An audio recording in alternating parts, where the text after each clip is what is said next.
नमस्कार दोस्तों, आज सुनेंगे अपन अगली कहानी।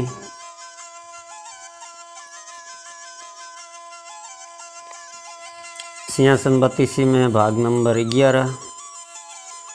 तो राजा भोज हर दिन तैयार होकर सिंहासन बैठने के लिए राज दरबार पहुँचते रहे और हर दिन दिव्य सिंहासन की सुंदर पुतलियाँ जागृत होकर उन्हें टोकती रही।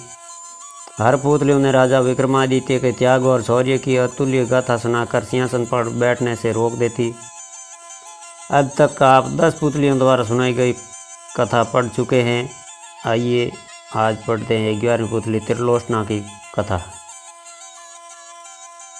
अगले दिन राजा भोज जब दरबार में पहुँचे तो 11वीं पुतली त्रिलोचना जैसे जागृत होने के लिए तैयार ही बैठी थी। त्रिलोचना बोली, हे राजा भोज, आप प्रतिदिन राजा विक्रमादित्य की कथा सुनने के बाद लौट जाते हैं,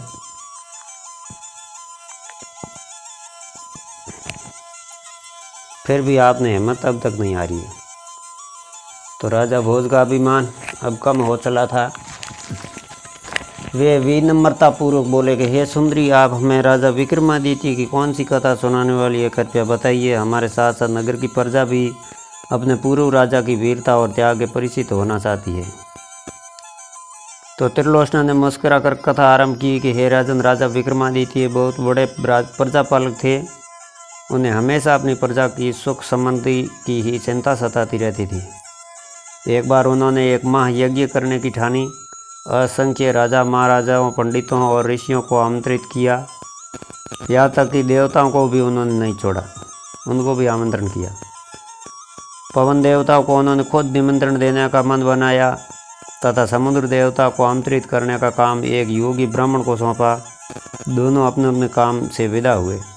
जब विक्रम वन में पहुँचे तो उन्होंने ध्यान करना शुरू किया ताकि पवन देव का पता ठिकाना ज्ञात हो। योग साधना से पता चला कि पवन देव आजकल सुमेरु पर्वत पर वास करते हैं। तो उन्होंने सोचा, अगर सुमेरु पर्वत पर पवन देवता का आह्वान किया जाए तो उनके दर्शन हो सकते हैं। उन्होंने दोनों बेतालों का स्मरण किया तो वे उपस्थित हो गए। उन्होंने उन्हें अपना उद्देश्य बताया। बेतालों ने उन्हें आनन फानन में सुमेरु पर्वत की चोटी पर पहुंचा दिया। चोटी पर इतनी तेज़ हवा थी कि पैर जमाना मुश्किल था। बड़े बड़े वृक्ष और चट्टान अपनी जगह से उड़कर दूसरे चले जा रहे थे, मगर विक्रम तनिक भी विचलित नहीं हुए। वे योग साधना में सिद्ध थे, इसलिए एक जगह असल होकर बैठ गए। बाहरी दुनिया को भूलकर पवन देव की साधना में रत हो गए। ना कुछ खाना, ना पीना, सोना और आराम करना, भूलकर साधना में लीन रहे। आखिरकार पवन देव ने सुधि ली। हवा का बहना बिल्कुल थम गया। मंद मंद बहती हुई वायु शरीर की सारी थकान मिटाने लगी। आकाशवाणी हुई कि हे राजा विक्रमादित्य, तुम्हारी साधना से हम प्रसन्न हुए, अपनी इच्छा बताएं।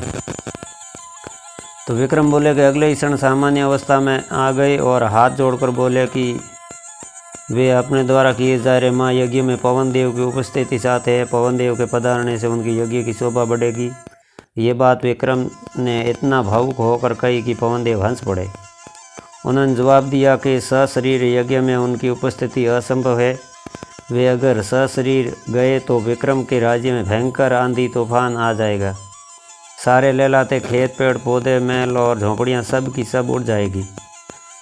रही उनकी उपस्थिति की बात, तो संसार के हर कोने में उनका वास है, इसलिए वे अप्रत्यक्ष रूप से इस महायज्ञ में भी उपस्थित रहेंगे। वे विक्रम उनका अभिप्राय समझकर चुप हो गए। पवन देव ने उन्हें आशीर्वाद देते हुए कहा कि उनके राज्य में कभी अनावृष्टि नहीं होगी और कभी दुर्भिक्ष का सामना उनकी प्रजा नहीं करेगी। उन्होंने विक्रम को कामधेनु गाय देते हुए कहा कि इसकी कृपा से कभी भी विक्रम के राज्य में दूध की कमी नहीं होगी। जब पवन देव लुप्त हो गए तो विक्रमादित्य ने दोनों बेतालों का स्मरण किया और बेतालों ने लेकर अपने राज्य की सीमा तक गए। जिस ब्राह्मण को विक्रम समुद्र देवता आमंत्रण का भार सौंपा था, वह काफ़ी कठिनाइयों को झेलता हुआ सागर तट पर पहुंचा। उसने कमर तक सागर में घुसकर समुद्र देवता का आह्वान किया। उसने बार बार दोहराया कि महाराजा विक्रमादित्य महायज्ञ कर रहे हैं और वह उनका दूत बनकर उनके आमंत्रित करने आया है। अंत में समुद्र देवता असीम गहराई से निकलकर उनके सामने प्रकट हुए।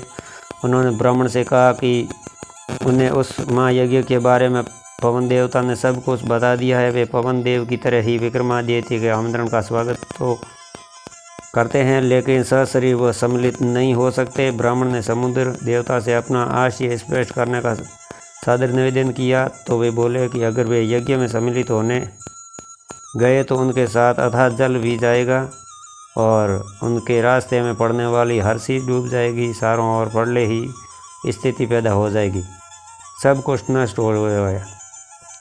जब ब्राह्मण ने जानना चाहा कि उनके लिए उनका क्या आदेश है तो समुद्र देवता बोले कि वे विक्रम को सकुशल महायज्ञ संपन्न कराने के लिए शुभकामनाएं देते हैं। अप्रत्यक्ष रूप से यज्ञ में अधोपति विक्रम उन्हें महसूस करेंगे, क्योंकि जल की एक एक बूंद उनका वास है। यज्ञ में जो जल उपयुक्त होगा उसमें वे भी उपस्थित रहेंगे। इसके बाद उन्होंने ब्राह्मण को 5 रत्न और एक घोड़ा देते हुए कहा कि मेरी ओर से राजा विक्रमादित्य को ये उपहार दे देना। ब्राह्मण घोड़ा और रत्न लेकर वापस चल पड़ा। उसको पैदल चलता देख वह घोड़ा मनुष्य की बोली में उसे बोला कि इस लंबे सफ़र के लिए वह उनकी पीठ पर सवार क्यों नहीं हो जाता। उसके नकुर करने पर भी घोड़े ने उसे समझाया कि वह राजा का दूत है, इसीलिए उसके उपहार का उपयोग वह कर सकता है। ब्राह्मण जब राजी होकर बैठ गया तो वह घोड़ा पवन वेग से उसे विक्रम के दरबार में ले आया। घोड़े की सवारी के दौरान उसके मन में इच्छा जगी कि काश ये घोड़ा मेरा होता। जब विक्रम ने उसने समुद्र की बात अपनी बातचीत सविस्तार बताई और उनके लिए उपहार दिए, तब बिना कुछ कहे ही राजा विक्रमादित्य ने कहा कि 5 रत्न तथा घोड़ा ब्राह्मण को ही प्राप्त होने चाहिए, क्योंकि रास्ते में आने वाली सारी कठिनाई उसने ही राज्य की खातर हंसकर झेली है।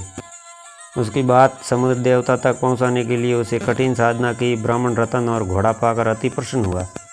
इतना कहकर त्रिलोचना बोली कि राजन, विक्रमादित्य की तरह प्रजापालक और अत्यंत दयालु राजा ना हुआ है और ना होगा। अगर इस सिंहासन पर बैठने की लालसा है तो आपको भी उनके गुणों और आत्मसात करना होगा। त्रिलोचना पुनः पुतली रूप में सिंहासन पर स्थापित हो गई। अगले दिन 12वीं पुतली पद्मावती ने रोका राजा भोज का रास्ता और सुनाई आकर्षक कथा। तो अगली कथा सुनेंगे अगले भाग में। तब तक आप मेरे चैनल पर बने रहिए। अगर मेरे चैनल पर नए हैं तो मेरे चैनल की सदस्यता लेकर घंटी का बटन दबा दीजिए, तो आने वाली वीडियो की नोटिफिकेशन आपको हर समय मिलती रहेंगी। तो मिलते हैं एक नए वीडियो में, तब तक के लिए राम राम, नमस्कार, क्षमा गणी।